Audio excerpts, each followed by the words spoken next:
Dar um bom dia a todos e dar as minhas boas-vindas a este terceiro evento do curso de Lei Geral de Proteção de Dados, LGPD, Desafio e Soluções. É uma realização EMAG, direção do desembargador federal Nino Toldo, que pediu desculpas, não pode estar presente, ele está em Brasília, em comemoração aos 50 anos da JUF. A coordenação do evento é minha, e hoje nós teremos o prazer e a honra de termos conosco o professor Tércio Sampaio Ferraz Júnior, que irá tratar sobre sigilo, a privacidade no mundo dos dados informáticos. O professor Tércio Sampaio Ferraz Júnior é filósofo, jurista, poeta, ensaísta de arte, mitologista e professor. Doutor em filosofia pela Johannes Gutenberg Universität de Mainz e doutor em direito pela Universidade de São Paulo, com pós-doutorado em filosofia do direito. Bacharel e licenciado em filosofia pela USP, é professor titular aposentado pelo Departamento de Filosofia e Direito da Universidade de São Paulo, professor emérito pela Faculdade de Direito da USP Ribeirão Preto e também professor emérito pela Faculdade de Direito da Universidade de São Paulo. É professor titular da PUC de São Paulo e consultor da CAPES. Professor Tércio também é parecerista em Direito Constitucional, Direito Administrativo, Direito Tributário, Direito Econômico e Direito da Concorrência. Árbitro em arbitragens internas e internacionais, ICC e Mercosul, é advogado, foi procurador-geral da Fazenda Nacional, é autor de diversos livros em direito utilizados em faculdades de todo o Brasil e, ouso dizer também, em nossa carreira. Os livros do professor Tércio, eu costumo dizer, e não é brincadeira, eles estão assim, são a minha Bíblia, estão do lado do meu trabalho, da minha criado mudo. Sem maiores delongas, eu convido o nosso querido palestrante para a sua explanação. Professor Tércio, a palavra com o senhor. Obrigado por suas palavras. Obrigado, de modo geral, pelo convite. É sempre um prazer participar desses cursos, né? Tão diligentemente organizados. Eu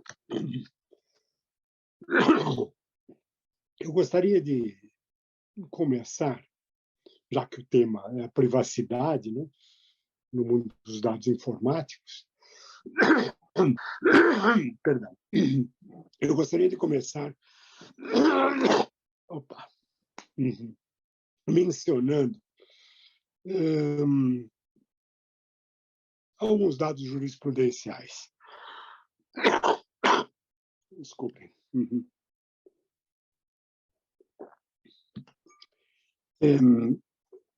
Há 2 anos, em agosto de 2020, a terceira sessão do STJ negou o provimento a 3 recursos em mandados de segurança em face de ordens judiciais que tinham um perfil genérico. As ordens dispensavam a indicação de um alvo individualizado e suspeito, uma investigação, para requerer um conjunto inespecífico e coletivo de informações sobre usuários que tivessem feito buscas por certas palavras-chave e tivessem transitado em certas áreas geográficas.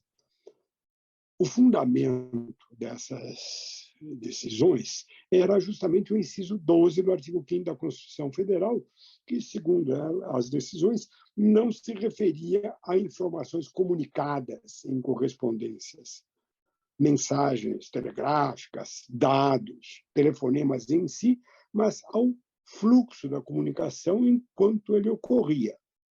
Não? Ou seja, se a proteção não era para as informações comunicadas, participo passado, não? A proteção ao sigilo, não? Sendo só para o fluxo, os dados armazenados não estariam protegidos. Não? No mesmo ano, não? Em um outro caso, em que um réu havia sido denunciado por infração ao artigo 33 da Lei de Drogas, não? E o artigo 12 do Estatuto do Desarmamento, na época, não? após os policiais apreenderem o seu aparelho celular e ali procederem à investigação no aplicativo WhatsApp, não, em que se verificavam trocas de conversas, não, cujo teor, aliás, indicaria a traficância. Não? Nesse caso, o ministro Gilmar Mendes, no STF, pronunciou-se pela nulidade das provas obtidas mediante o acesso indevido ao aplicativo WhatsApp e à residência do paciente, e constatada a derivação de todas as demais provas.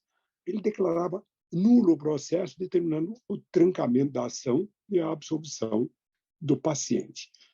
Portanto, uma decisão oposta à outra e na mesma época, não, pelo menos no mesmo ano. Bom, obviamente, essas decisões têm a ver com o nosso tema, dados. Claro que nós sabemos que a expressão dados, que consta do inciso 12 do artigo 5º da Constituição Federal, não, surgiu apenas em 1988. Ela não existia nas constituições anteriores. Não?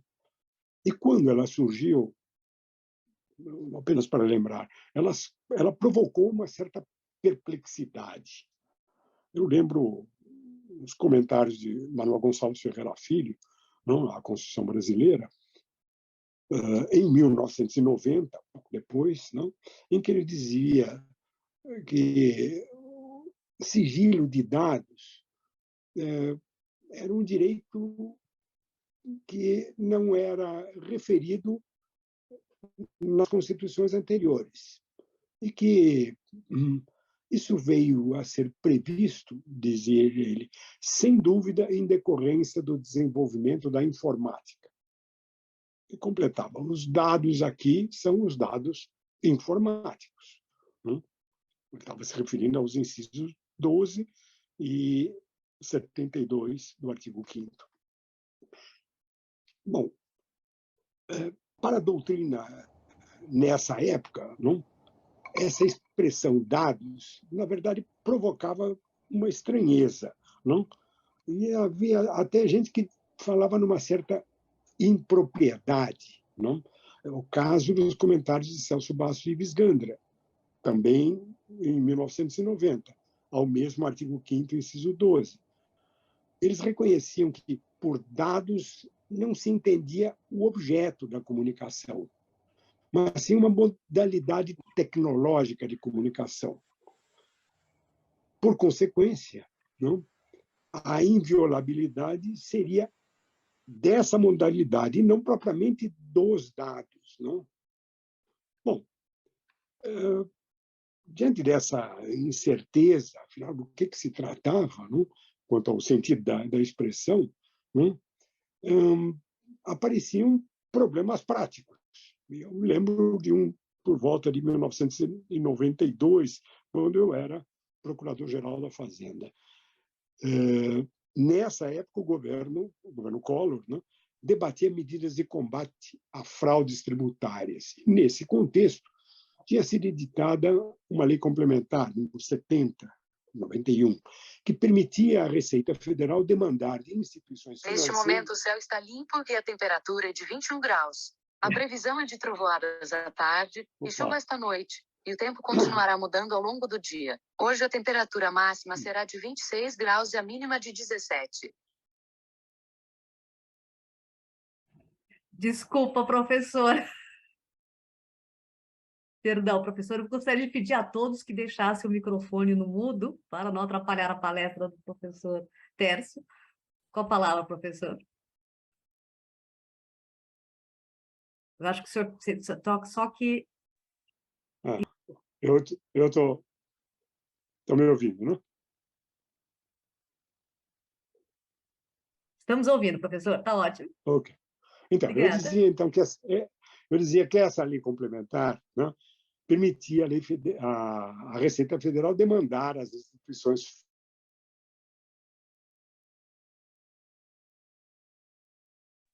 Professor, está no mudo, o senhor precisa habilitar seu microfone, está no mudo novamente. Uhum. Agora, ok, né? Uhum. Agora está certo, ótimo. Então, volto a dizer que, nesse contexto, essa lei complementar número 70 permitia à Receita Federal demandar das instituições financeiras, em geral, e aí incluídas empresas administradoras de cartão de crédito, informações cadastrais sobre os usuários. Nome, afiliação, endereço, número de CPF.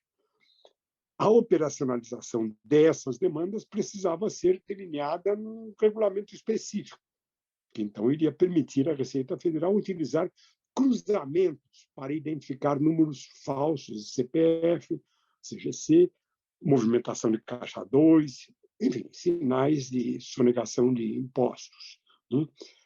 Pois bem, o Ministério, na época, o Ministério da Economia, Fazenda e Planejamento, tinha então a intenção de emitir duas portarias regulamentares, uma destinada às instituições financeiras e uma outra destinada aos cartões de crédito. Naquela época, 1992, era entendido pacificamente que as instituições financeiras, por força da Constituição, não seriam obrigadas a fornecer dados de movimentação de contas dos clientes, porque elas estariam protegidas pelo sigilo bancário. Portanto, isso criava um alvoroço. Essa restrição, ademais, não poderia valer também para as empresas de cartão de crédito, que, embora não fossem instituições financeiras no sentido estrito, também deveriam estar protegidas pelo sigilo. Enfim, em face da Constituição, surgiu esse debate em torno de possíveis portarias. As administradoras de cartão de crédito contestaram uma possível portaria, defendendo a inconstitucionalidade da medida. E, por meio da Associação Brasileira de Cartões de Crédito, elas até prometiam recorrer ao judiciário contra uma eventual portaria, que demandasse extratos, por exemplo, dos seus clientes. De fato, uma regulamentação chegou a ocorrer por uma portaria, a portaria número 144, 92, que estabelecia a possibilidade de requisição de dados cadastrais de todas as instituições financeiras. Mas aí faltava o referente às administradoras de cartão de crédito. O tema continuou sendo debatido entre as associações do setor, e o secretário da Fazenda Nacional da época, que temia uma contestação judicial de todas aquelas medidas. Foi assim que, por volta de maio de 1992, no âmbito das negociações, eu era o procurador-geral da Fazenda Nacional, numa reunião com os advogados dos cartões, eu acabei elaborando um parecer que deveria fornecer base legal para uma eventual portaria. E, com isso, havia a expectativa de que se chegasse a um acordo com as empresas de cartões de crédito. Esse acordo, na verdade, não se concretizou. Mas, por outro lado, nenhuma portaria chegou a ser publicada sobre esse tema. Apesar disso, eu achei que podia transformar esse parecer num texto de artigo, que efetivamente foi publicado em 1993 na revista da Faculdade de Direito da USP, sob o título Sigilo de Dados, o direito à privacidade e os limites à função fiscalizadora do Estado. Eu menciono isso porque esse artigo vem sendo citado continuamente desde aquela época. O que esse artigo dizia? Desculpem falar desse artigo meu, mas, enfim, ele partia de uma distinção. De um lado, o direito fundamental à privacidade, e, de outro lado, a garantia da inviolabilidade do sigilo, especificamente do sigilo de dados. Esse era o alvo. Eu reconhecia que, embora fossem temas correlatos, os temas não se confundiam. Enfim, o argumento era construído em 3 etapas. Primeiro, fazia considerações sobre o direito fundamental à privacidade, depois considerações sobre a inviolabilidade do sigilo de dados, destacando como ele se aproximava, ao mesmo tempo, quando e como ele se distanciava do direito à privacidade, e, por fim, fazia uma avaliação dos limites da função fiscalizadora do Estado frente a esses direitos. O conteúdo do direito à privacidade, pensando na Constituição, inciso 10 do artigo 5º, intimidade, vida privada, e por aí, direitos ao nome, à imagem, à reputação, não? Isso tudo era entendido como a faculdade de constranger os outros ao respeito e de resistir à violação daquilo que nos é próprio. Isto é, situações vitais que, por dizerem a nós mesmos respeito, não? Alguém desejaria manter para si, ao abrigo da sua única e discricionária decisão. Isso era o básico da privacidade. Não? O objeto aí era a integridade moral do indivíduo, aquilo que faz de cada um o que ele é. Não? E, dessa forma, permitia ao indivíduo inserir-se na vida social e na vida pública de modo geral. Isto é, protegido. Não? Esses conteúdos da privacidade, no entanto, não, eles eram regidos por um princípio que eu denominava princípio da exclusividade. Mas o grau de exclusividade seria variável de acordo com esses conteúdos. Não? Por exemplo, nome, imagem e honra tinham um sentido comunicacional. Ninguém tem nome só para si mesmo, mas você tem nome para apresentar-se socialmente. A sua imagem não é imagem para dentro, ela é uma imagem para fora, ela é como é vista pelos outros. O mesmo vale para a honra. Não? Por isso mesmo, a gente não poderia esquecer que, em termos de privacidade, esses temas eles tinham algum grau de publicidade. Não? E, portanto, a exclusividade tinha que ser avaliada nesses diferentes casos. Não? Por outro lado, no que se referia ao sigilo, e aí vinha o inciso 12 do artigo 5º, a inviolabilidade do sigilo, não? Nesse ponto é que eu entendia que o sigilo, ali referido, dizia respeito estritamente à comunicação. Por quê? Porque eu observava no texto do inciso 12, não? Algumas simetrias. Não? O inciso 12 falava em correspondência e telegrafia, telefonia e dados, inviolabilidade do sigilo, da correspondência e da telegrafia, da telefonia e de dados. Olhando essa formulação, eu vi ali que o objeto propriamente da proteção era a comunicação entre cidadãos. Ou seja, a proteção não era propriamente para propriedade de objetos.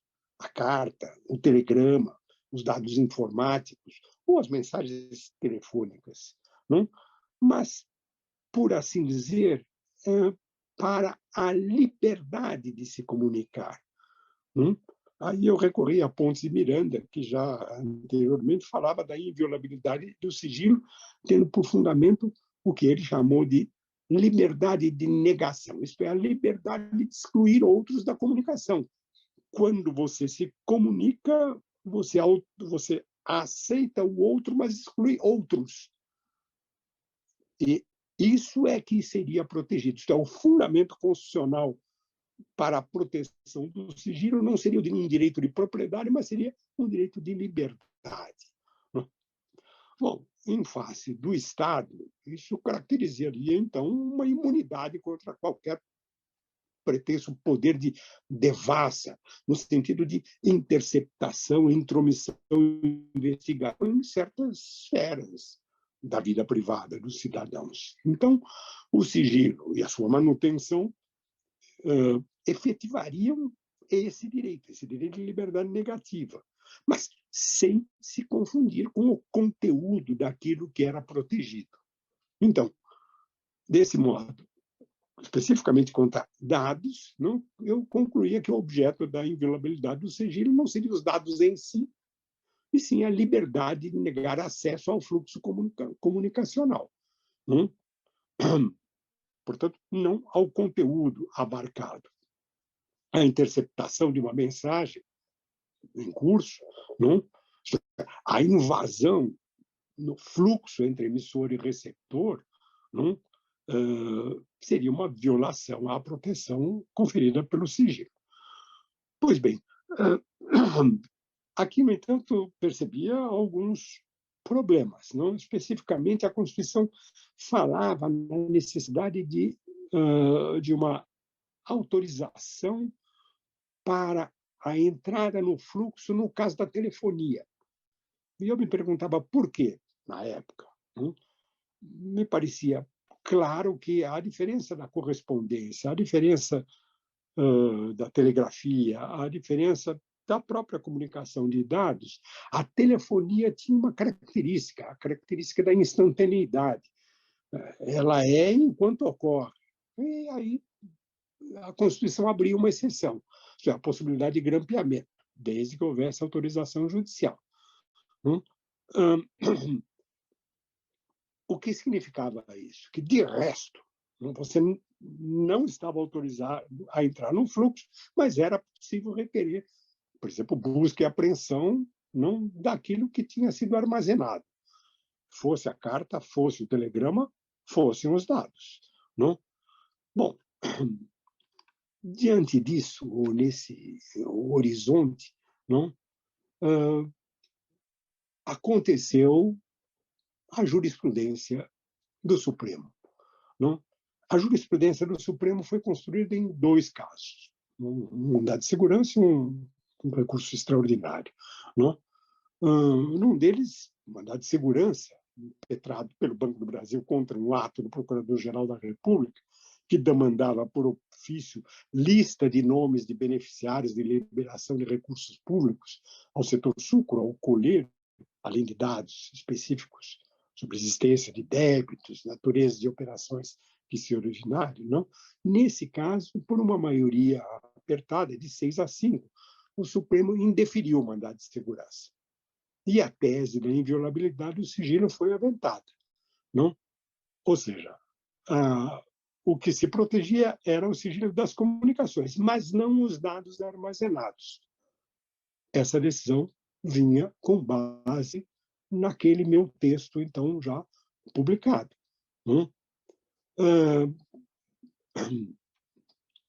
No outro caso, o recurso extraordinário, algo parecido também aconteceu. A conclusão foi a mesma. Não? A violação era quanto ao sigilo de dados em termos de fluxo, não aos próprios dados. Não?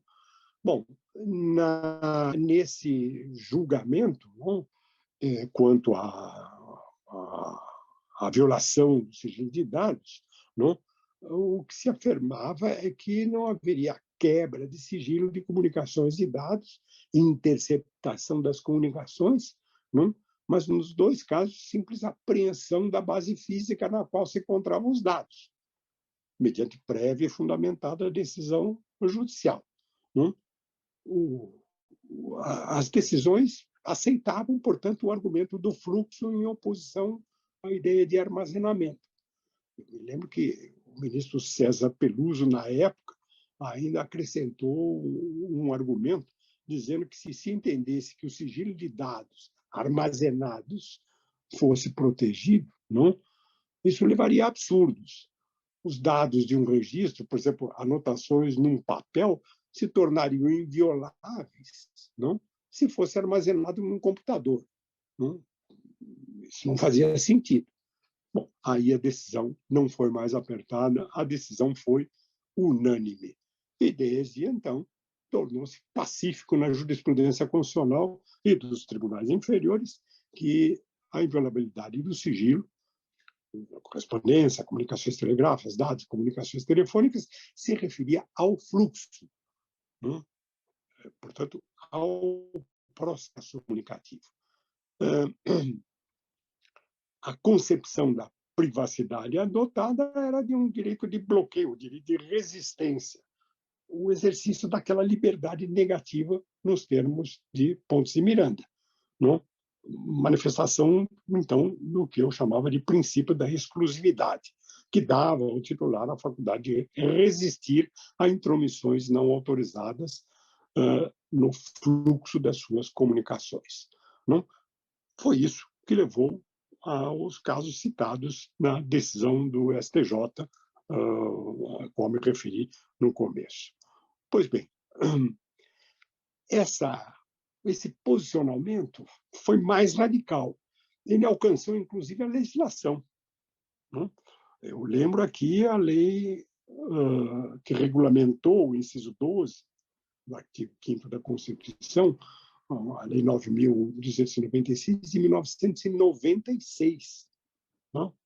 Veja que o artigo 1º dessa lei falava que a interceptação de comunicações telefônicas, de qualquer natureza, para prova de investigação criminal, instrução processual penal, observaria o disposto na lei e dependeria de ordem de juiz competente da ação principal sob segredo de justiça. E aí vem o parágrafo único. O disposto nessa lei aplica-se à interceptação do fluxo de comunicações em sistemas de informática e telemática. Essa concepção continua válida, não? No entanto, não é inteiramente pacífica.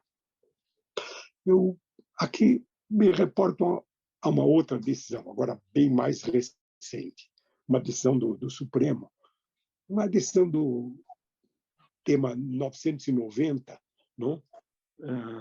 Eu recordo, esse tema foi definido como possibilidade de compartilhamento com o Ministério Público para fins penais dos dados bancários e fiscais do contribuinte obtidos pela Receita Federal no legítimo exercício do seu dever de fiscalizar sem autorização prévia do Poder Judiciário.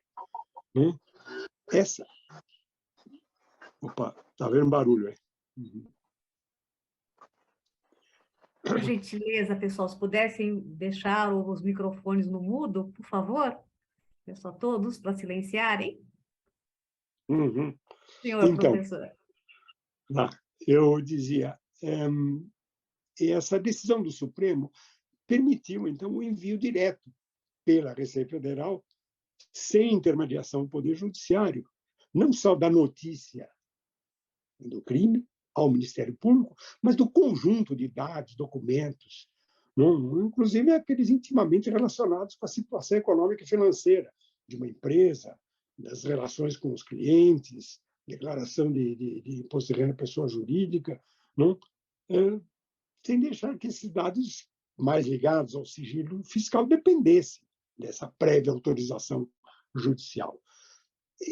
Essa decisão traz à tona, de novo, o tema do direito à vida privada e do sigilo, porque passa por um amplo compartilhamento, que passa a existir entre órgãos públicos sem intermediação do Poder Judiciário. Enfim, em nome de um princípio de eficiência, como foi dito, com esse amplo compartilhamento de dados supostamente sigilosos de pessoas privadas, pessoas físicas ou jurídicas, com isso se punha em questão o direito constitucional à vida privada, e a proteção, a inviolabilidade do sigilo. O tema surgia, contra aquela tradição que se formara já em 1996. Bom, sem entrar na discussão desse acordo, não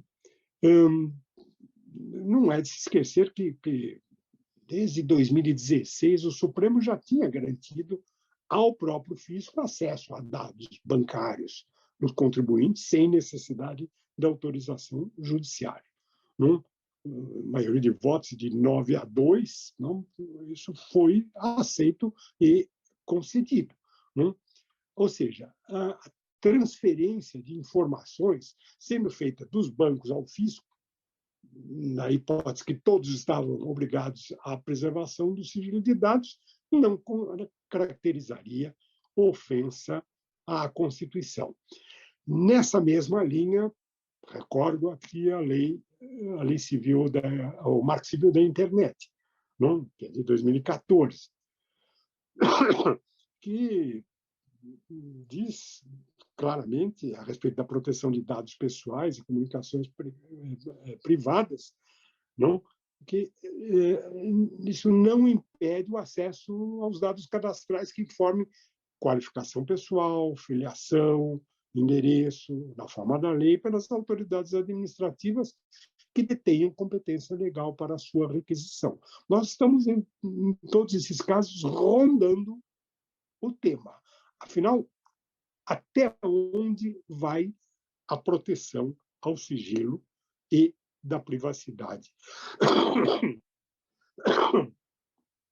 É só para o fluxo? Se é só para o fluxo, como é que ficam os dados em si propriamente ditos?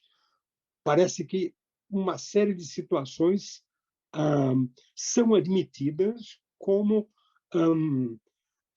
passíveis de não estarem protegidas. Isto é, os dados em si, em diversas situações, poderiam ser tranquilamente acessados. Não? Bom, o que a gente percebe aqui não é uma forte tendência, pelo menos, em submeter a privacidade a alguma forma de transparência. Pelo menos naqueles casos em que se diz que o interesse público é primário e patente. Mas, por outro lado, também não desaparece inteiramente a ideia de garantir a privacidade contra, pelo menos, os interesses do mercado. Não? Enfim, em processos administrativos que envolvem matéria de interesse público, aí esses dados deveriam ser transparentes. Não? Mas sempre se ressalva o sigilo legal quando esses documentos poderiam ser acessados por particulares. E daí, muitas vezes, exigência de que eles sejam protocolados em apartado. Não? Enfim, nós percebemos uma movimentação que não é tão simples de ser percebida. Não? Em tudo isso está envolvida, principalmente, a questão da tecnologia, dos dados tecnológicos. Não? Acho que é interessante, nesse contexto, não? Mencionar aqui nas ações contra uma medida provisória de 2020, 954, que previa o compartilhamento de dados de clientes pelas empresas de telecomunicações com o IBGE. E a razão seria porque isso ajudaria a combater a pandemia do coronavírus. Não? É interessante que, embora se tratasse de compartilhamento, e isso viesse sendo discutido como aceitável, o voto da ministra Rosa Weber, relatora no caso, afirmou que não era possível comparar a obtenção de nome, número, telefone dos brasileiros previstas no passado nas listas telefônicas com o patamar tecnológico atual. E ela ressaltava, então, que, atualmente, a partir dessas informações, simples como nome, número, telefone, a tecnologia conseguiria confeccionar um perfil individualizado e detalhado do cidadão. Assim, dizia ela, mesmo que apenas o fluxo seja um objeto largamente reconhecido do inciso 12 do artigo 5º da Constituição, o conteúdo das informações comunicadas sobre as circunstâncias em que ocorreram e entre quem se realizaram deveria ser tematizado. Nós deveríamos tomar cuidado com isso. Não? Bom, acho que vale a pena aqui mencionar, mais ou menos da mesma época, um outro julgado do Supremo que já vai nessa outra direção. É um julgado que eu mencionei do ministro Gilmar Mendes sobre uma infração do artigo 33 da Lei de Drogas e do Estatuto do Desarmamento, do artigo 12. Não? O ministro Gilmar Mendes menciona a jurisprudência dominante, inclusive faz referência àquele meu artigo lá atrás, não? Mas ele acaba dizendo o seguinte, não? Ele destaca a diferença entre comunicação telefônica e registros telefônicos, que recebiam, então, uma proteção jurídica distinta. Não? Ele mesmo diz que, na época, ele defendeu a distinção entre fluxo e dados armazenados. Mas depois ele diz que, nos dias atuais, não, em face da modificação das circunstâncias fáticas e jurídicas, não, é preciso atenção, não, ao desenvolvimento das tecnologias da comunicação. E, com isso, diz ele, nós somos levados a uma solução distinta, diferente daquela que vinha na tradição. Ou seja, é preciso olhar, sim, a proteção de dados armazenados. Bom, afinal, diante desse movimento que mostra pelo menos uma oscilação, não, na jurisprudência, não, o que a gente pode dizer a respeito disso? Eu retomo o fato claro de que a expressão dados, que foi tomada como dados informáticos, aparece na Constituição de 88. Não? Recentemente, a Emenda Constitucional número 115 acrescentou ao artigo 5º um novo inciso, 79, no qual é assegurado, nos termos da lei, o direito à proteção dos dados pessoais, inclusive nos meios digitais.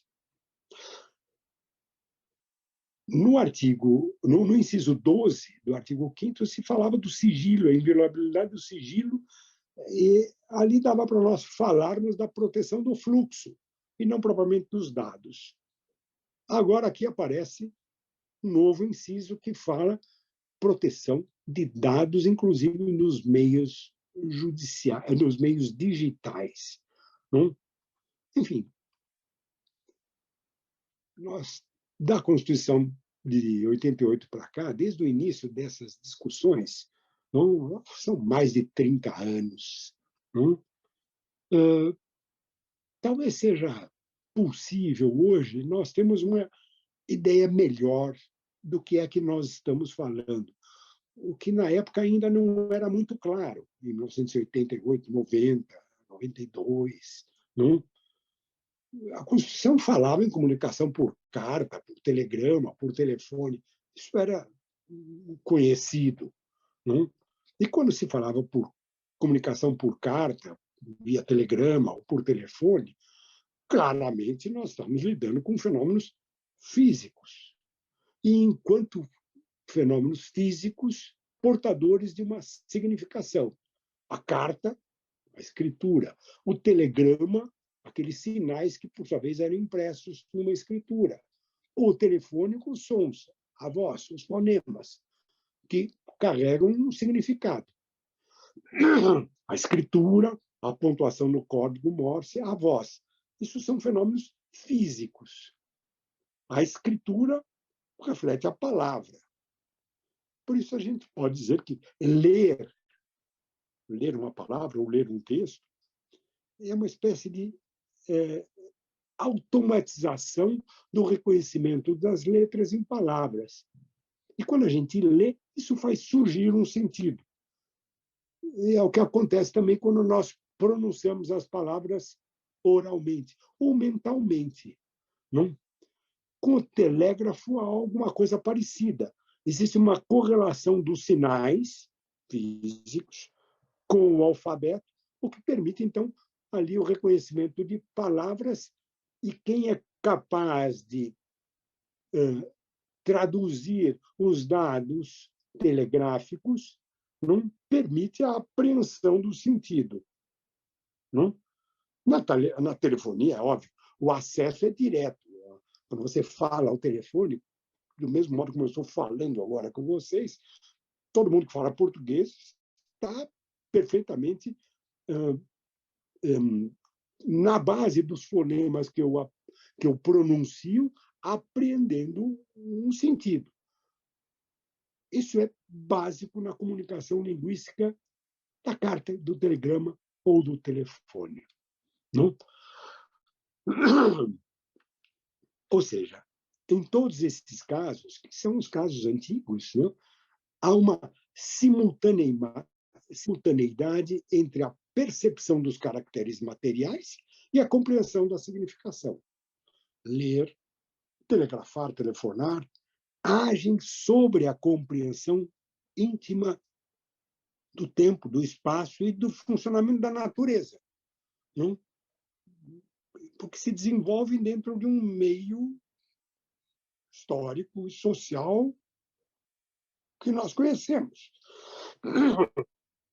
Ora, nesses casos, o segredo e a proteção do sigilo claramente integram a comunicação que ocorre por esses meios. Então, a carta pode ser envelopada e protegida, o telegrama pode ser fechado, a gente fecha, aliás, com um grampo, não? O telefonema dado, não? Você pode tentar até colocar ali uma superposição de ruídos que impede que a voz seja grampeada ou coisa parecida. O que acontece com a comunicação de dados? Comunicação de dados representa uma alteração significativa desses meios sócio-históricos. Bom, a começar talvez da expressão dados, que, na verdade, traduzir o data, não? Que é esse latim anglicizado. Não? Hoje, passados mais de 30 anos, nós talvez tenhamos condições de entender essa expressão, data, dados. Não? Primeira observação, o termo, em geral, é usado no plural, dados. Talvez porque um dado isolado não tenha nenhum valor, na medida que não permite realizar nenhuma operação sobre ele. A gente sempre fala no plural, dados. Ou seja, por característica, os dados são, entre aspas, expressos. Como que eles são expressos? Na verdade, por uma, de novo, entre aspas, escritura numérica, que são os algoritmos, não? Que, para se manifestarem como signos, isto é, para terem sentido, exigem uma prévia separação entre um suporte material e a significação, não? Adquirindo, então, um caráter próprio que permite uma atividade, não? A combinatória binária, que, na verdade, independe de toda e qualquer significação. Não? Eu chamo atenção para isso. Ao contrário do que acontece com a palavra grafada, escrita, telegrafada, ou falada, não? Os dados, eles surgem por essa atividade sem nenhum suporte material. E, portanto, completamente alheio ao espaço e ao tempo. Não? Mesmo quando depois eles são traduzidos em textos, em cores, em sons. Não? O que acontece? A diferença das outras formas, não? O que acontece com essa, entre aspas, escritura numérica, os algoritmos, é que eles não passam de uma atividade combinatória muda e inexpressiva. Isto é, eles têm uma absoluta independência. É diferente da escritura, da escrita, da carta que você escreve. Os algoritmos expressam essa atividade combinatória, que por ela mesma é inexpressiva, ela é uma pura combinação. Bom, é verdade que a essa atividade combinatória muda e inexpressiva se acresce uma segunda operação, que consiste em organizar, então, os dados, os bits, que são espaciais e atemporais, para tratá-los. Essa organização significa reagrupar os dados, os bits, em certa ordem. E isso toma a forma de instruções. Modo de classificar, contar, decifrar. É aquilo que a gente chama de programa. Se reconhecer que sem o programa é impossível ler os dados. As séries quase infinitas de 0 e 1, mediante a qual ocorrem as combinações, a elas o ser humano só tem acesso pelos programas. Mas os programas também são séries combinatórias numéricas. E, por essa razão, eles não passam de instruções, listas de instruções. Mais ou menos como uma receita que deve ser seguida toda vez que haja dados a ser tratados. O que a gente tem que fazer é simplesmente digitar conforme uma instrução. O que distingue um programa do outro é a variedade de tarefas que então são atribuídos a eles. Nós temos um programa estatístico, um programa musical, um programa textual. Mas, nesse mundo, no mundo dos dados, nós lidamos com, para usar a expressão de um filósofo que viveu anos e anos no Brasil, Wilhelm Flusser, nós lidamos com uma não coisa. Isso é importante. Aquilo que a gente chama de dados não é algo nem mesmo imaterial, como um romance, um conto. Por que ele não é nem mesmo algo... Ele não é material, seguramente, mas também não é imaterial. E não é imaterial porque, ao contrário daquilo que juridicamente nós chamamos de bens imateriais, romance, por exemplo, eles não são propriamente consumíveis. Embora eles estejam enclausurados em coisas como chips de silício, raios laser, eles não são, a rigor, objeto de uso.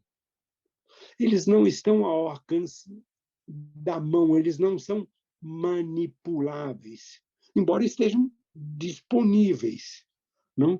A única coisa que precisa ser feita, isto é, a única coisa que precisa ser aprendida, é digitalizá-los. Ou seja,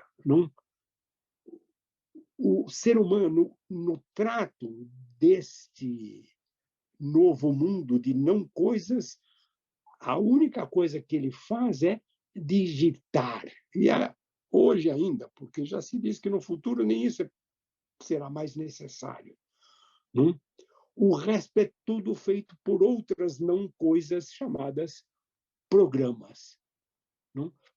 Observe aqui que digitar e datilografar são ações diferentes. Na antiga máquina de escrever, a gente datilografava nos nossos computadores ou nos nossos aparelhos celulares, nós digitamos. Enfim, no campo informático, nós temos que pensar nessa inexistência de uma limitação física. Por isso, quando nós digitamos, é diferente de datilografar, não? A digitação, ela está ligada mais a esse neologismo chamado acesso, não? Digitalizar significa ter acesso a, não? E nesse jogo, o uso por alguém não exclui, de princípio, o uso por outro, não? Na verdade, nesse mundo de dados, é até mesmo difícil, se não impossível, conceitualmente, delimitar quem são os alguéms que se comunicam, não? Nós não temos sequer mesmo um sujeito com relação a um objeto. Ou seja, não existe algo como um espaço de ação, não? Que então pode continuar livre ou dependente da ação dos outros. É diferente de escrever uma carta nesse sentido, não? O espaço da ação para o sujeito, não? Ele é relevante na medida em que permite ele se comunicar com os outros. Vejam bem, o chamado ciberespaço, o cyberspace, não? Ele se constrói na medida em que a ação de cada sujeito é voltada para a comunicação com os outros, não?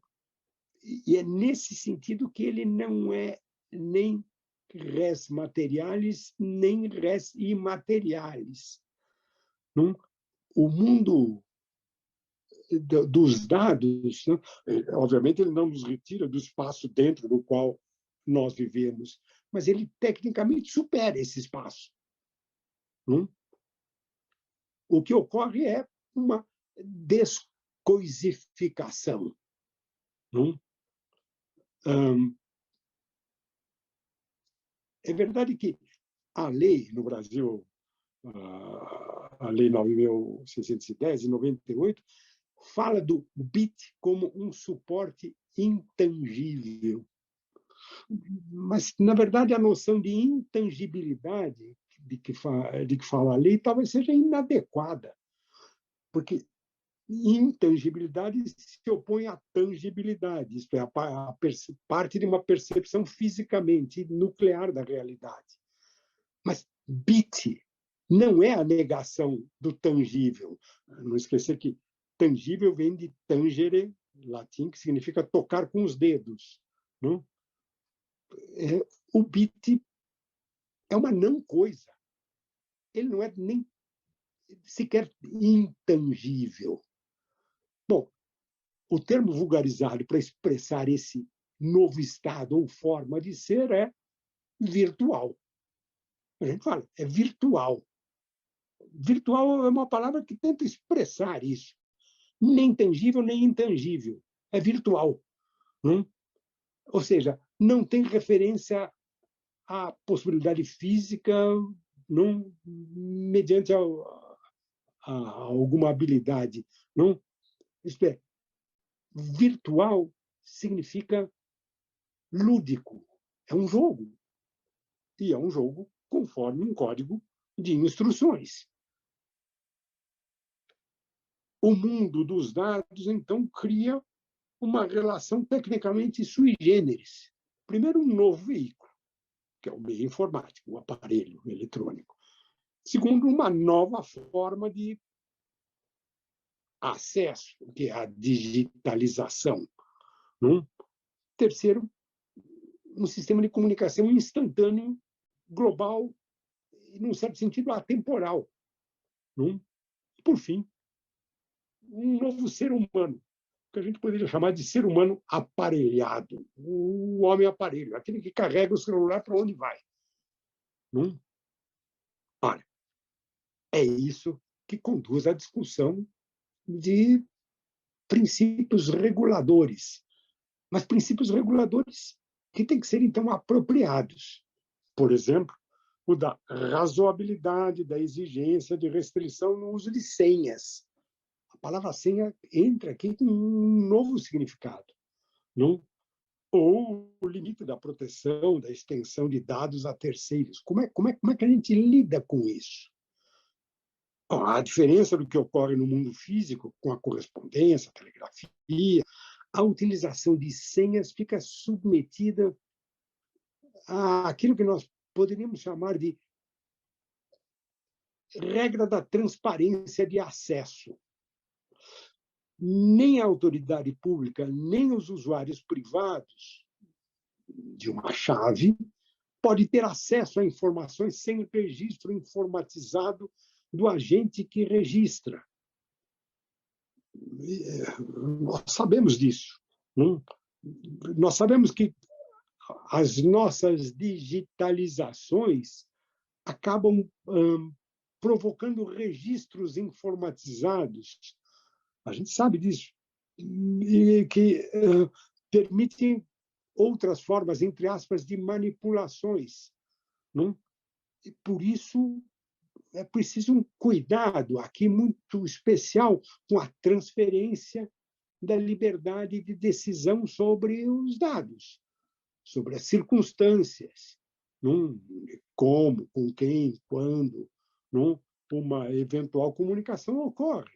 Nós estamos num mundo diferente. Não? Essas transparências, a presunção obrigatória no entendimento da inviolabilidade do sigilo de dados, não? Quando lida com o problema do desvazamento indevido da comunicação de dados, acaba implicando uma responsabilidade do agente privado protegido, não? Que é jungido a encarar a comunicação mesma como um bem em comum e não como um bem apropriável. É diferente de você ter uma carta, de você ter um telegrama, de você ter gravação daquilo que você falou ao telefone. Não existe ter propriamente dito aí. Aquilo que ocorre, a rigor, não é um bem apropriável. Bom, vejo a dificuldade que você tem em retirar uma mensagem. O tribunal determina, retire a mensagem, porque é fake news, não? Retire a mensagem. Retirar uma carta, isolar é uma coisa, mas retirar a mensagem é muito complicado. Ela circulou, e, na verdade, é quase impossível de você retirá-la inteiramente. Bom, isso mostra, ou pelo menos põe em relevo, o problema da relação entre interesse privado e essa estrutura aberta de rede, que nós chamamos de internet, não?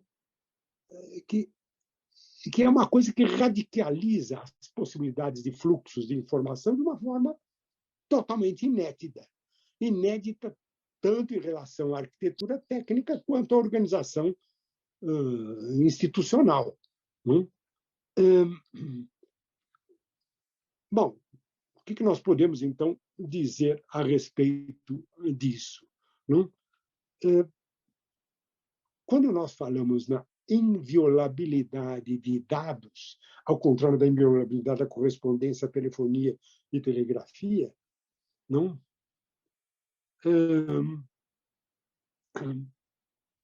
A inviolabilidade de dados não é propriamente de um meio de comunicação, mas é a inviolabilidade de um meio ambiente. Não é propriamente comunicação por meio de, mas é comunicação em meio de. É diferente das outras três. Ela é comunicação em meio de, repito, e não por meio de. Ou seja, no âmbito dessa comunicação de dados, não? As fronteiras jurídicas, por exemplo, entre esferas de comunicação individual, não? E comunicação de massa, que nos outros casos são separados, nesse ambiente, nesse mundo das redes, a internet, enquanto a rede de todas as redes, a fronteira entre esse público e privado é absolutamente porosa. E daí a questão de saber se seria juridicamente possível sustentar que o usuário de redes, ao optar por um perfil público, ele se mostra, se ele não assume aí o risco de disponibilizar os seus dados de forma irrestrita. Ele está em meio a... E daí surgem questões sobre se ele teria legitimidade para se insurgir contra a possibilidade de utilização desse modo como ele se apresenta por qualquer outro interessado. Ou seja, de um lado, o tema da liberdade de expressão, e, de outro lado, essa disponibilidade sem peias a que se expõe o sujeito. Bom, o que nós percebemos é aí um problema muito peculiar, que eu chamaria de o problema da transsubjetividade, que entra no lugar do velho problema, no caso de carta, telegrafia, telefonia, que era um problema de intersubjetividade. No mundo dos dados, o problema é de trans, não de intersubjetividade. Não? O que eu quero dizer com isso? A digitalização, não, ela elimina a realidade. Nós chamamos de mundo virtual. A realidade é experimentada, pelo menos na nossa percepção mais tradicional, graças à resistência que algo oferece, que até pode ser dolorosa, você bater com a cabeça na parede. Não? Nesse fenômeno, nesse mundo da digitalização, toda essa cultura chamada like suprime essa negatividade da resistência. Ou seja, a revolução cultural trazida pelo mundo digital nos faz perceber que, aos poucos, aquelas antigas e sedimentadas noções, no campo jurídico, como a noção de direito subjetivo, não são mais inteiramente capazes de lidar com essa desintegração em pedaços da estrutura íntegra das coisas, que são os bits. Não? Por isso, talvez uma verdadeira revolução cultural e jurídica esteja aí ocorrendo, não? Porque ela nos torna, nós, seres humanos, aptos a construir universos alternativos e paralelos a um mundo supostamente dado fisicamente. Não? Ela nos converte de subjetos, indivíduos, sujeitos, em projetos de vários mundos. Há um tempo atrás, faz uns 4, 5 anos, eu surpreendi 2 dos meus netos, não? Cada um com seu computador, e um gritando para o outro: não entre no meu mundo. Eu fiquei intrigado do que ele estava falando. Provavelmente, não entre no meu mundo era essa forma de tentar lidar com essa cultura like, não? Onde a negatividade da resistência não funciona propriamente. Não? Bom, o que nós temos, na verdade, é um novo sujeito, que talvez pudesse se chamar de sujeito relacional, não?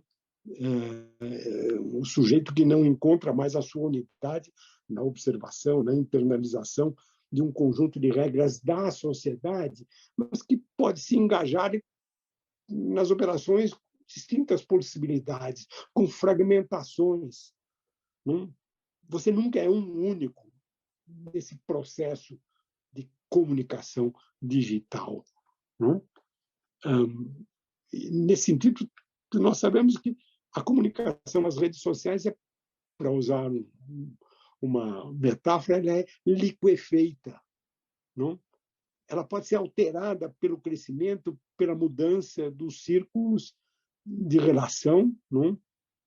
seja de maneira intencional, seja por uma agregação gradual espontânea, sempre mais posse. Não? E aí, a regulamentação dos meios clássicos de formação de opinião, que no passado supunha sempre a formação de convenções estáveis ou móveis, que ditavam o que poderia ser apresentado, o que poderia ser dito. Você tinha toda uma regulamentação da possibilidade de liberdade de expressão. Não? E se torna extremamente complicado hoje. Não? Ou seja, o controle de uma fronteira entre a esfera pública e a esfera privada, por assim dizer, se torna difuso. Há uma verdadeira erosão da fronteira do dizível nessa fragmentação da rede das redes, que é a internet. Bom, não preciso lembrar que outro problema, senão a dificuldade que nós temos de tratar juridicamente o uso de dados e metadados produzidos mediante fake news. Na verdade, nós lidamos aqui com questões ontológicas sobre a essência de uma tecnologia, de uma aplicação na internet. Não? Dúvidas surgem. O site seria uma plataforma. As palavras que nós usamos são palavras do mundo físico, não? Onde potenciais violadores de direitos autorais apenas se comunicam. Ou o site seria uma espécie de quadro de avisos, e simplesmente um quadro de avisos que qualquer um pode ler e digitar, acessar. Não? Esse é o problema com essa comunicação entre comunicadores transsubjetivos, que, na verdade, são sistemas virtuais nos quais a liberdade parece ser despersonalizada, não? E que acabam se regulando por modelos que se reduzem a uma tecla de acesso, não? Em vez de intersubjetividade, transsubjetividade. Bom, como lidar com isso? Como lidar com isso no Estado democrático de direito? Como é possível jurisfazer, não, as exigências dessa sociedade virtual? Não? Enfim, como nos contornos do Estado de Direito, não, nós lidamos com as distinções, as legitimações, não, com as quais nós estamos acostumados a fazer. Não? Até onde vai a liberdade de expressão nesse mundo? Não? Até que ponto, não, nós podemos ir sem que as funções legitimadoras do Estado se transformem em funções de dominação? Não? Percebe claramente aí um risco.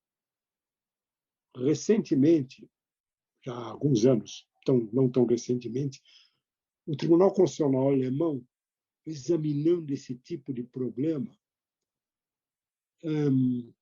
superou um antigo modelo que era utilizado na doutrina, na jurisprudência alemã, com referência à liberdade de opinião e à liberdade dos meios de comunicação. O antigo modelo era o chamado modelo dos círculos concêntricos, cujo centro não seria o sistema decisório estatal, circundado, então, por sistema de partidos políticos, para as organizações orientadas pela esfera pública. Enfim, era uma visão física das formas de comunicação e, dentro delas, a liberdade de opinião e a liberdade de meio de comunicação era, por assim dizer, dosada.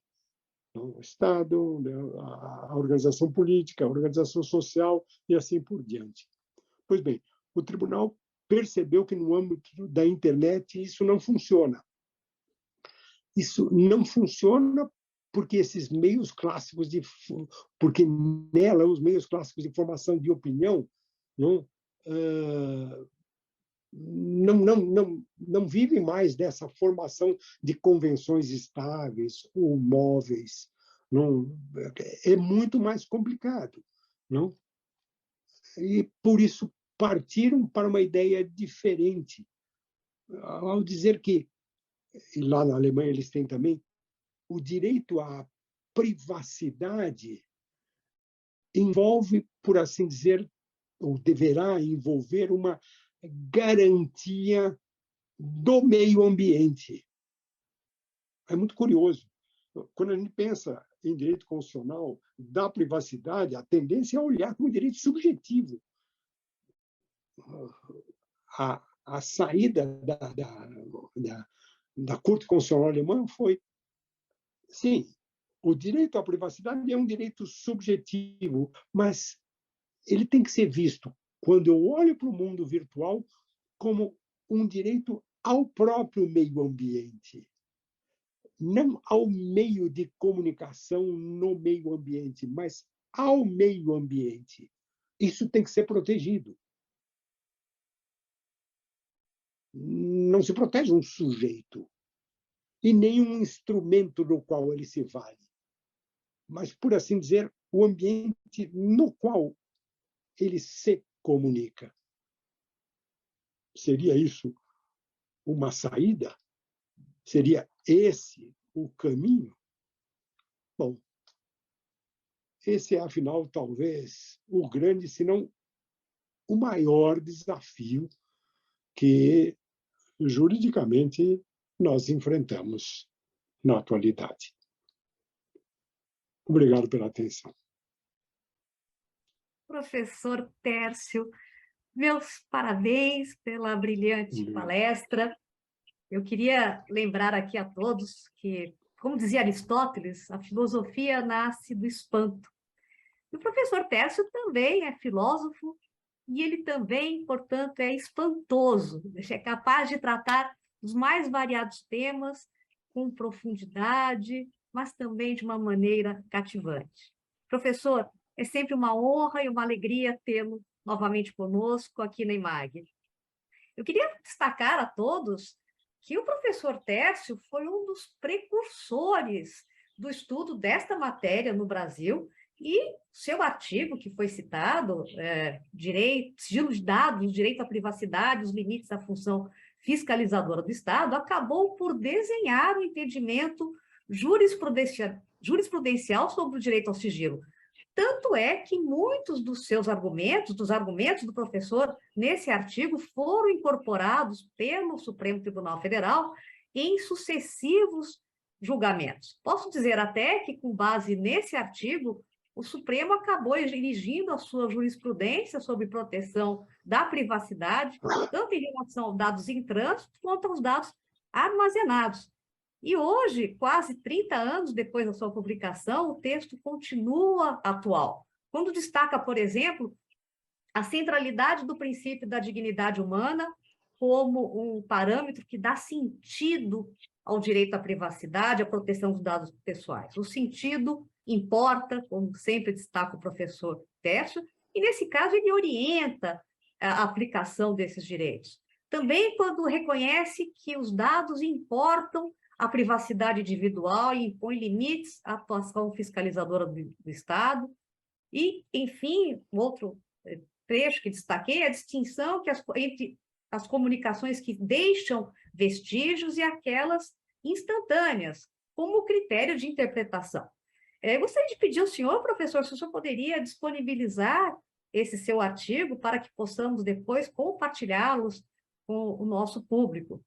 E eu gostaria também de fazer algumas poucas ponderações antes de passar as perguntas. Eu disse no evento anterior que eu não tinha estatura para debater com o professor Tércio, e, de fato, não tenho.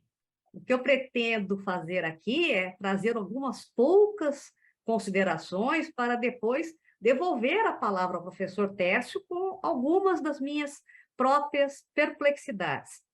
E essas considerações eu faço com base num artigo, num belo artigo que foi escrito pela minha professora, que também foi assistente do professor Tércio, a professora Elza Antônia Pereira Cunha Boatê. O nome do artigo é O Direito ao Esquecimento, uma lacuna na LGPD. E antes de começar a tecer algumas considerações sobre esse artigo, eu começo com uma anedota que circulava na época da antiga União Soviética. Era uma vez um operário que ele conseguiu um emprego na antiga União Soviética. E ele não era russo, não era soviético, ele era de fora, e ele, desconfiando que a sua correspondência, né, as suas cartas seriam lidas pela KGB, ele combinou um código com os amigos. Se a carta estivesse escrita em azul, tudo que ele dizia era verdade.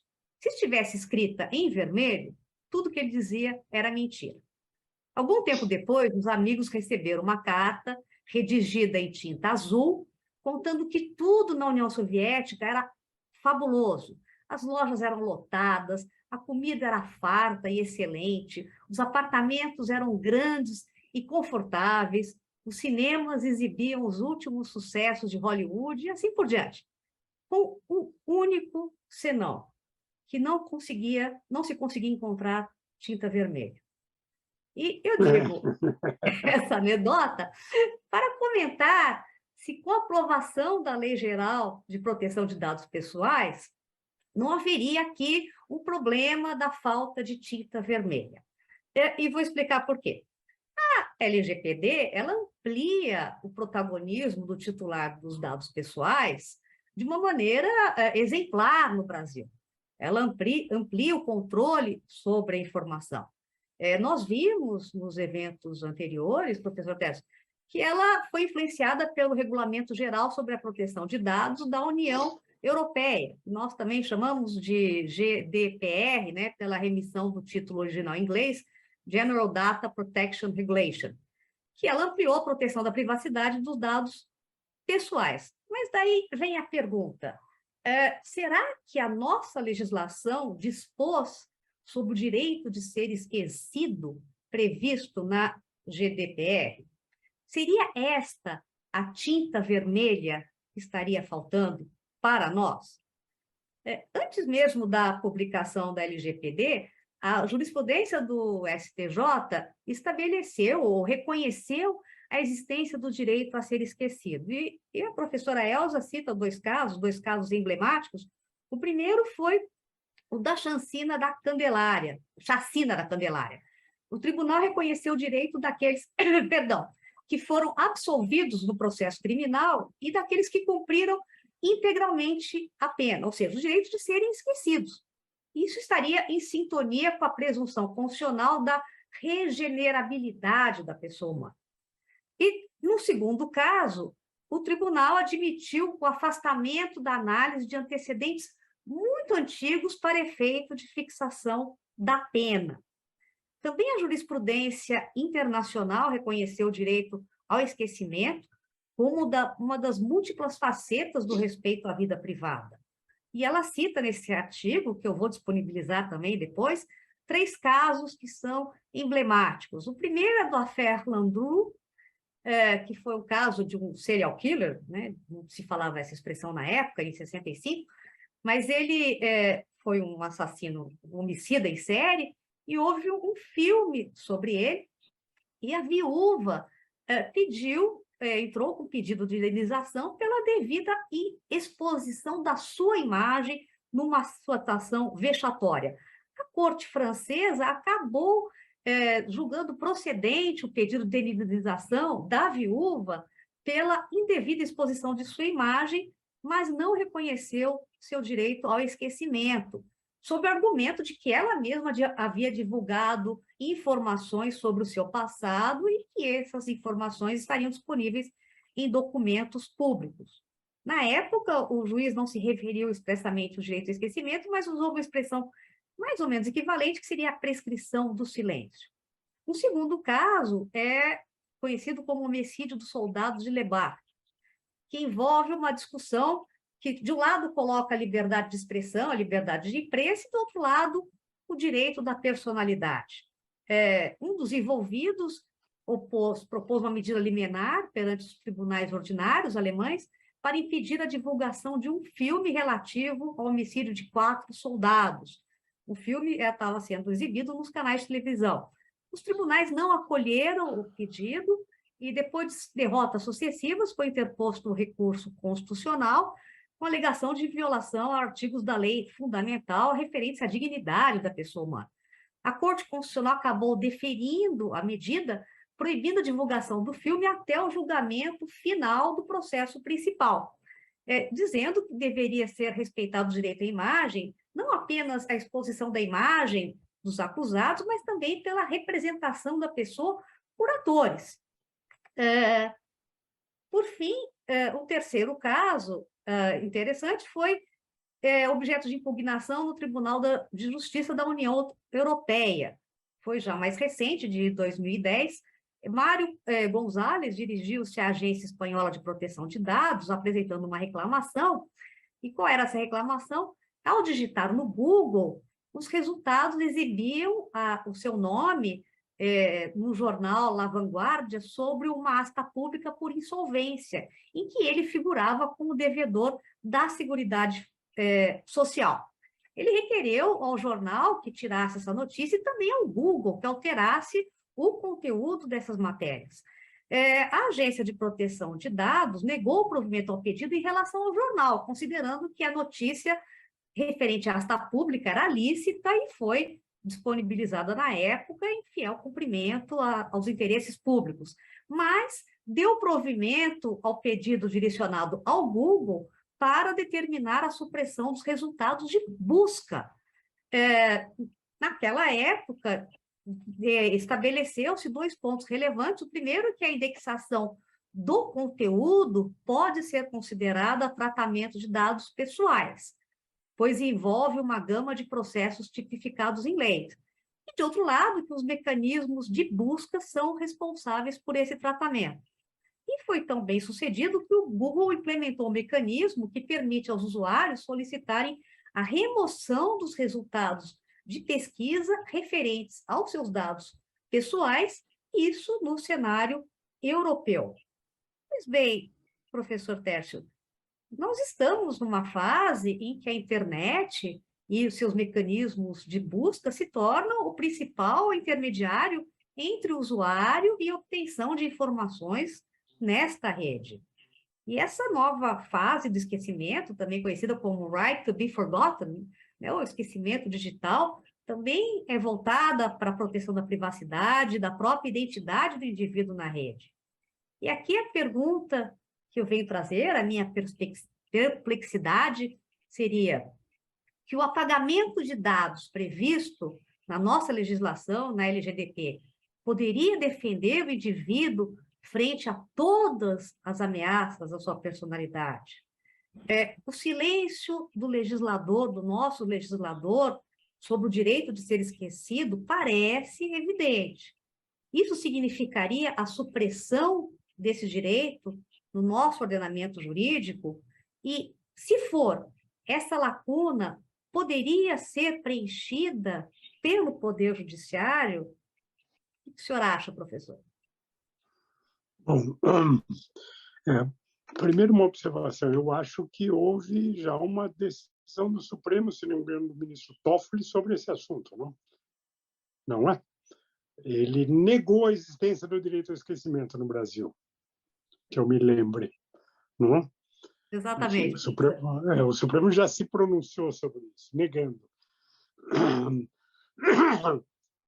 Bom, eu, dentro da exposição, não querendo sair dela, não, eu diria que o tema de um direito ao esquecimento não lida justamente com esse problema gerado pela passagem da comunicação intersubjetiva para a comunicação transsubjetiva. No terreno da comunicação intersubjetiva, eu diria que é até mais fácil nós lidarmos com o tema do esquecimento, porque você lida com sujeitos intersubjetivos. Né?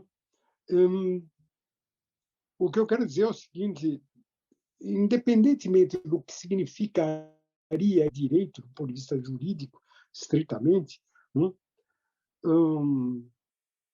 Nós teríamos que olhar essas duas situações. Né? Esquecimento, em termos intersubjetivos, não, aponta para o sujeito subjetivo, é um direito dele em relação àqueles entre os quais ele está, né? E, portanto, os outros.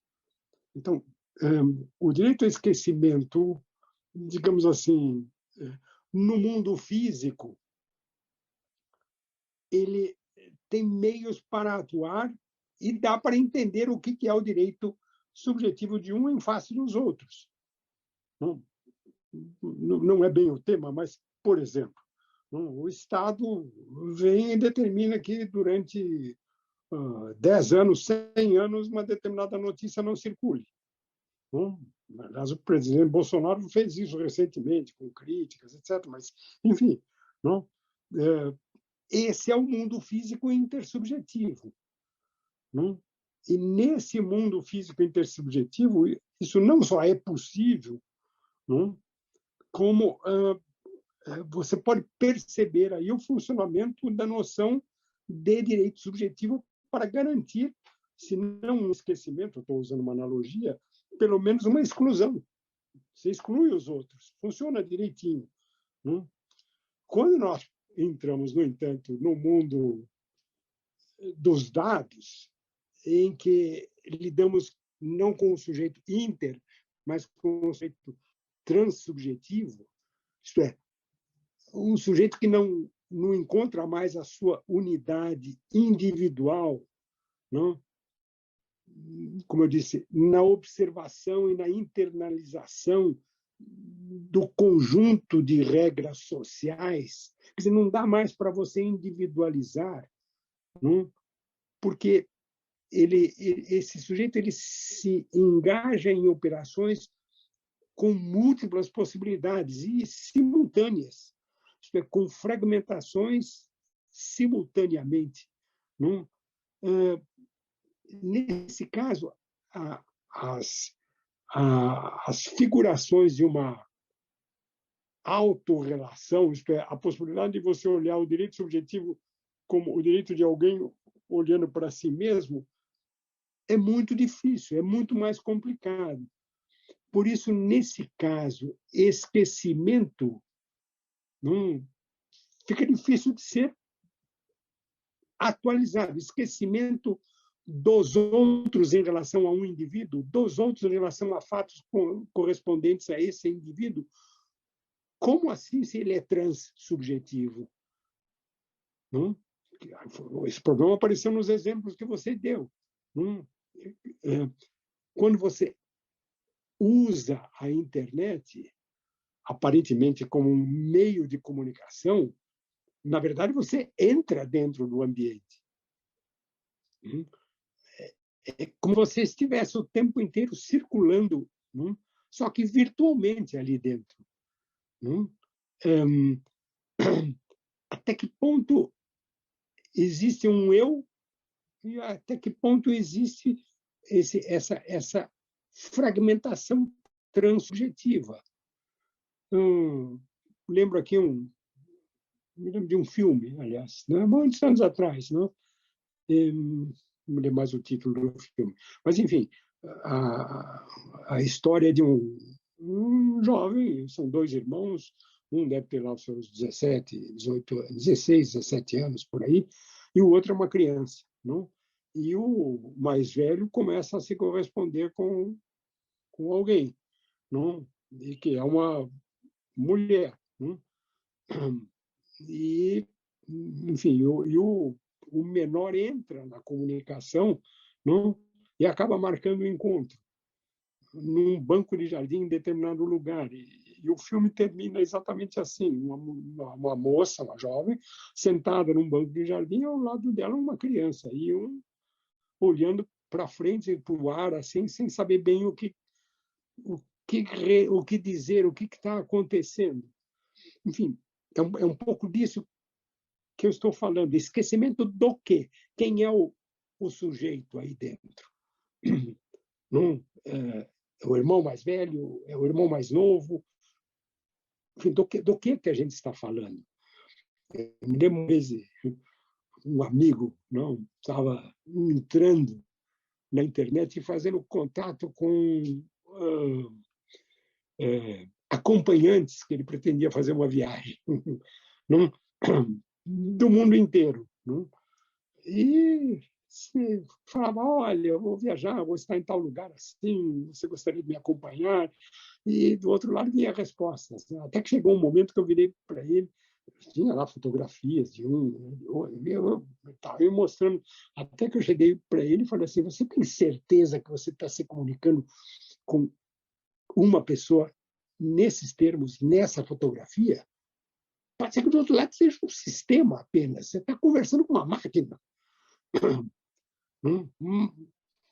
Ele olhou para mim e falou: você é um estraga-prazeres. Não? Mas é esse outro mundo que torna a noção de esquecimento, que tradicionalmente é ligada a um sujeito individualizado de direito, complicado. Não? O que esquecer numa relação intersubjetiva? E quem esquecer na relação intersubjetiva faz sentido, mas na transsubjetiva é muito mais difícil. Talvez nessa direção tenha ido, eu não conheço o detalhe, tenha ido a decisão do ministro Toffoli. Pode ser. Ele falou: não existe. Eu acho que não foi bem com esse tipo de argumento, mas o que ele disse foi: não, na Constituição brasileira não existe esse tipo de proteção. Eu acho que talvez no futuro isso mereça uma revisão, na medida em que a gente consiga começar a dominar juridicamente essa noção que é nova, transsubjetiva. E aí reinterpretar o que quer dizer esquecimento. Esquecimento é um ato humano. No ser humano físico, psíquico, não esquecer de alguém, de alguma coisa. Não? Máquinas esquecem. O que significa esquecer aí dentro? O diabo desse mundo virtual é que ele nos obriga a fazer analogias, mas elas são todas imperfeitas. E, às vezes, você tem decisões que dizem: não, direito ao esquecimento não existe. Não? Mas também pode dizer: não, existe, mas parcialmente. Você tem direito a uma indenização, mas não a tirar fora, como você lembrou no caso francês. Eu acho que os exemplos todos mostram que nós estamos lidando com essas dificuldades. Eu fico na minha, eu mostro a dificuldade, mas eu não estou mostrando nenhuma solução, porque nem tenho. Obrigada, professor. Nós temos aqui duas perguntas, vamos fazer as duas, professor, que eu acho são próximas. O colega aqui, Douglas Gonzalez, primeiro, vários elogios aqui de todos os nosso público, parabenizando pela excelente palestra, pela sua bagagem inenarrável. O Douglas, cumprimentando, pergunta o seguinte, que a atual jurisprudência de privacidade mudou a partir da decisão mencionada do ministro Gilmar Mendes, ou pergunta, imagino, se ainda está em debate. E a outra pergunta é da Janaína Derenevitz, que é servidora lá da segunda vara. Bom dia, Janaína. O senhor acha que na internet a diferença no tratamento de proteção dos direitos da personalidade, quando o perfil é particular ou público, no que tange, quando é relacionado à proteção de dados? Seriam essas duas questões, professor. Deixa uma por uma, né? Vamos por vez. Você quer que eu repita, professor? Você me repete assim. A primeira, se a atual primeira. jurisprudência da privacidade teria mudado ou não na decisão mencionada, que o senhor mencionou, do ministro Gilmar Mendes. Ok. Não? ela ainda não repercutiu, eu diria.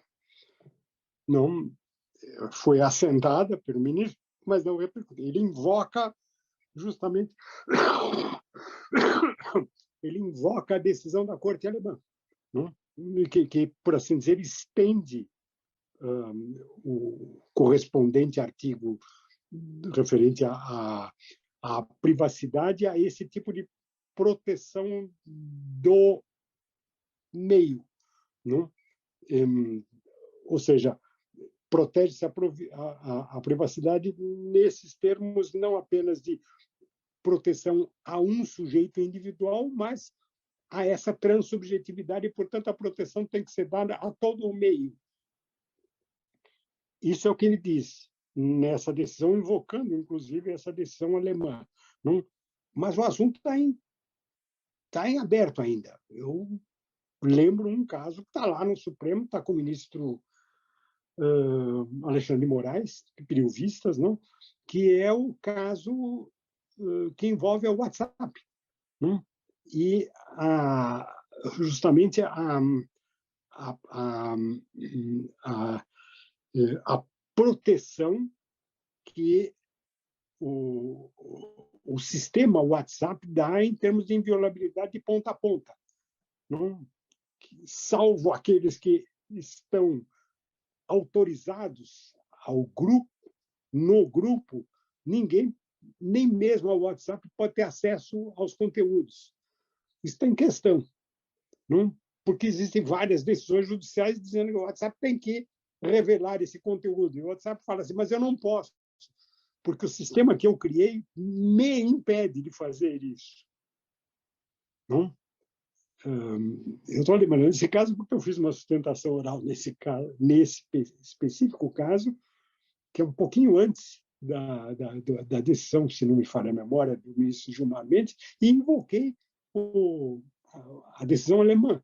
Eu falei, olha, o que está em jogo aqui é mais do que a proteção subjetiva e intersubjetiva, é a proteção transsubjetiva. Não, nós temos que chegar a essa conclusão de que a Constituição protege, mas isso está em discussão ainda. O ministro Alexandre de Moraes pediu visto e até hoje, isso já faz uns 2 anos, até hoje não trouxe a julgamento. Talvez venha a trazer proximamente, mas não trouxe ainda. Ou seja, a jurisprudência está em aberto, o tema está em aberto. Isso quanto à primeira questão. A segunda questão é se o senhor acha que na internet a diferença de tratamento da proteção de direitos da personalidade quando o perfil é particular e quando o perfil é público, quando se trata de proteção de dados. Se haveria uma distinção de tratamento? Eu diria que, mas acho que o curso vai discutir isso, na lei de proteção de dados, lá existe uma séria tentativa de lidar com esse tema. Mas eu diria que é um tema sujeito ainda a muita discussão, justamente porque a distinção entre público e privado nesse mundo virtual ela é porosa. Foi o que eu disse, né? É muito difícil você traçar uma linha que é possível de ser traçada num mundo intersubjetivo entre o que é público e o que é privado.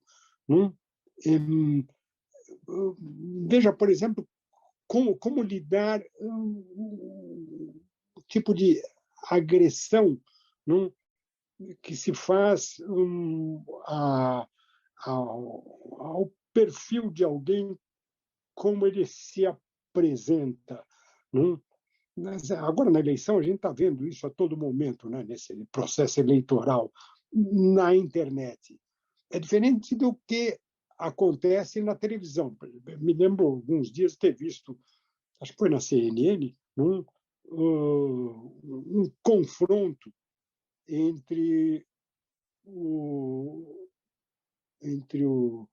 candidato Moro, o ex-juiz, o ex-ministro Moro, e o candidato Lula. em que o Lula, numa entrevista na televisão, disse que o Moro era um pilantra. Isso apareceu. E eles trouxeram o Moro para uma outra entrevista perguntando o que o senhor acha disso que eu... E repetiram, mostraram de novo o que dizia Lula em relação a ele. Enfim, daí entrou numa discussão. Assim. Mas no mundo da televisão isso é possível de ser feito. Você está lidando com intersubjetividades.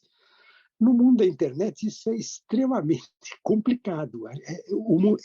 A virtualidade e o fenômeno da transubjetividade tornam esse tipo de confronto muito mais difícil. Isto é, não há para você, não dá para separar claramente o que é público e o que é privado.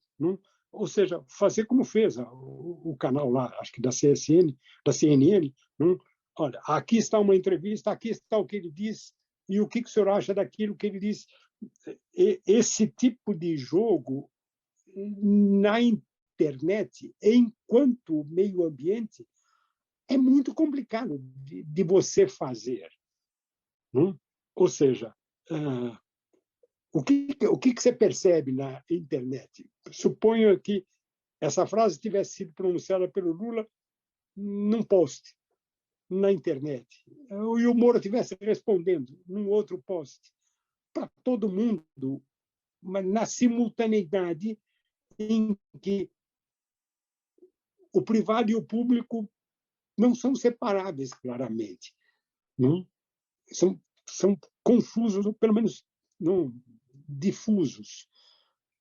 Em outras palavras, acho que essa distinção entre o público e o privado ela tem que ser, talvez, revista e reexaminada pela teoria geral do direito. Minha opinião. Perfeito. Professor, temos mais uma pergunta do Claudinei Garcia, que está parabenizando o senhor, e comenta que a GDPR utiliza a criptografia, né, cifragem dos dados, para proteger os dados e a comunicação. No Brasil, a LGPD não regulamentou essa técnica. Ao que o senhor atribui essa não regulamentação da criptografia? Da criptografia. Da criptografia. A lei, de fato, não fala nada disso. A criptografia é um fenômeno. E a criptografia ponta a ponta é um fato. Existe nesse caso, está lá no Supremo, que é o caso do WhatsApp. Ela ocorre ponta a ponta. Nós estamos ainda num terreno de interpretação.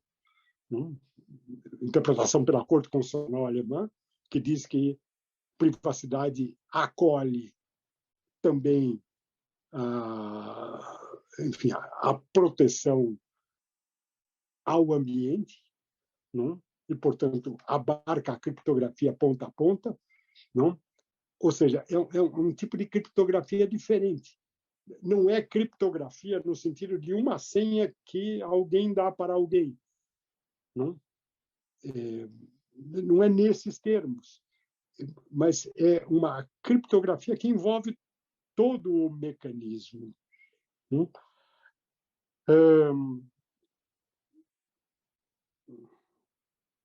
Além desse exemplo, eu acho que há um outro aqui que também é muito curioso, que eu traria para reflexão, e que se refere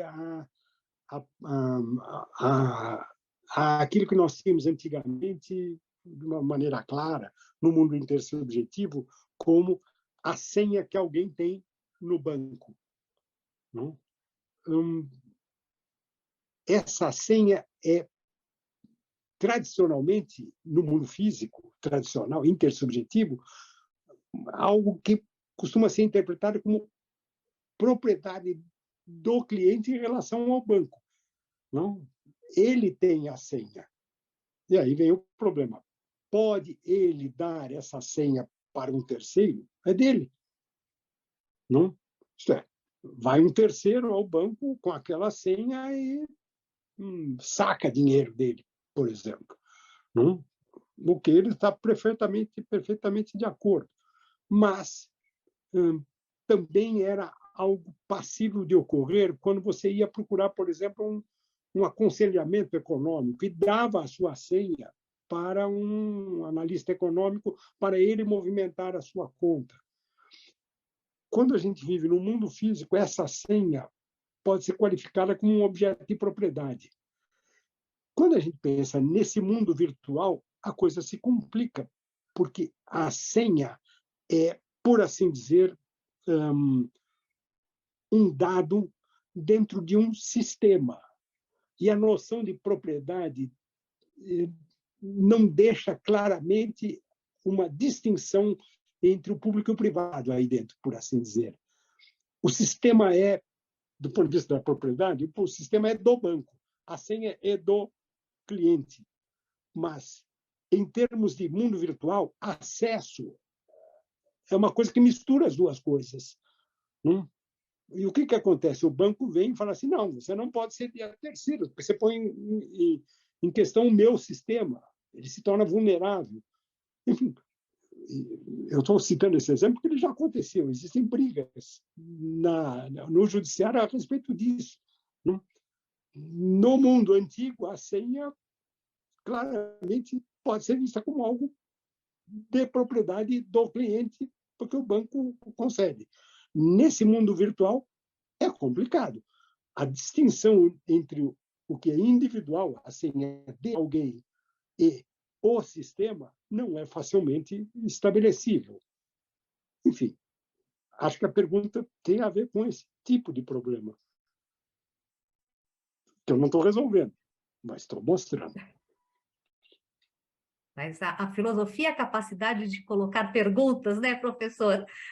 Terminando de maneira muito matreira, mas eu falo isso para o professor, que eu também compartilho, isso é uma honra para mim, compartilho com o professor Tércio, não só ter feito faculdade de Direito da USP, mas como também a faculdade de Filosofia, também na USP, então é uma alegria para mim.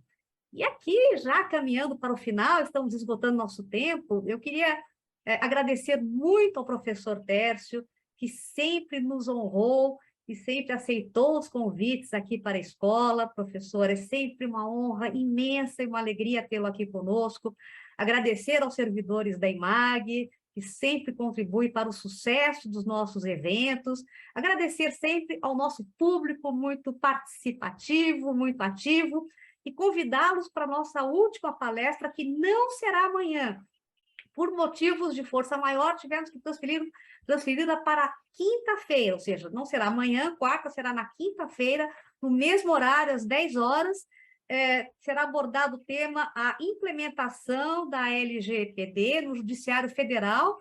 A expositora é a juíza federal do Rio de Janeiro, doutora Carolina Itaú, e o nosso debatedor é o nosso querido doutor Eurico Zequim, também juiz federal, aqui de São Paulo. Muito obrigada a todos, uma excelente tarde, um excelente dia, e muito obrigada, professor, por ter vindo aqui conosco nessa manhã gloriosa. Muito obrigada. Obrigada a todos. Abraços virtuais a todos. Abraços virtuais. Obrigada. E transsubjetivos, tchau, tchau. Né? Transsubjetivos. Tchau. Tchau, professor. Obrigada. Obrigado.